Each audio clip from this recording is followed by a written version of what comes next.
सुन न गाय हमारा के बोली अब के डिप्रेशन में आ गया गाय भगवान कैसन कैसन दिन देखाए हमारा के बोली अब के तना दबाए पवन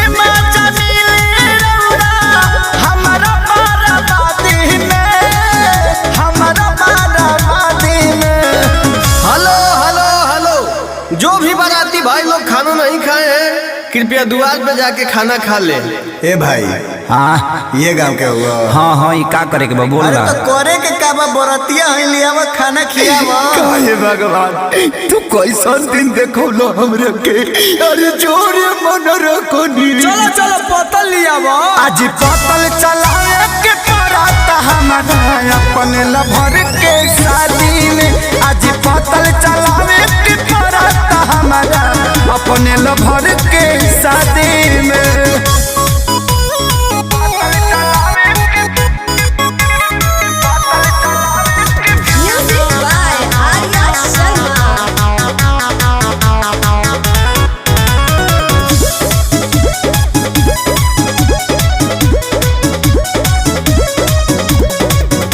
बने वाला रहनी हम जवाना कसैया ई साला बुझता रे लड़की के भैया टेंशन मत लीजिए गलत फैमिली हो गया होगा बने वाला रहनी हम जवाना कसैया ई साला बुझले लड़की के भैया लागी कोई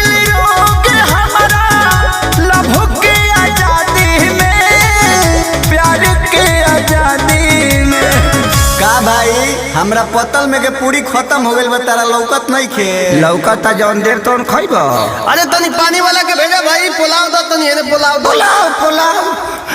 पुलाव ए भाई दुगो पूरी दो एने तीन कोड़िए श्रृंखला खइब ई कौन आइटम है यार आज पतल चलावे के पराता हमारा अपने लभर के शादी में आज पतल चलावे के पराता हमारा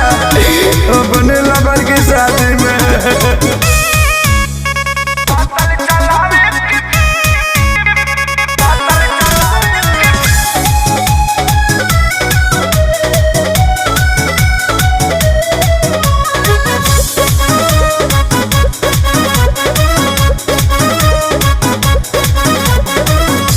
यादोराज खेसारी भान अकेले जिली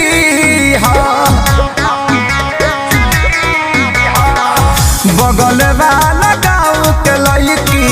सन के दिल नदी भैया एकरा अलावा कोनो ऑप्शन नहीं यादोराज खेसारी अकेले जिली बगल गाँव के लड़की सन का दिल जानी दिया फंस गई हम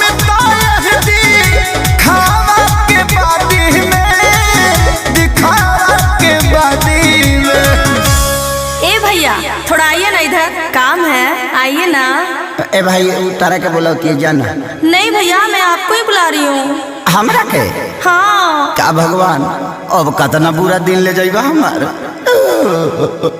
आवता दी आज पतल चलावे के पराता हमारा अपने लबर के साथ में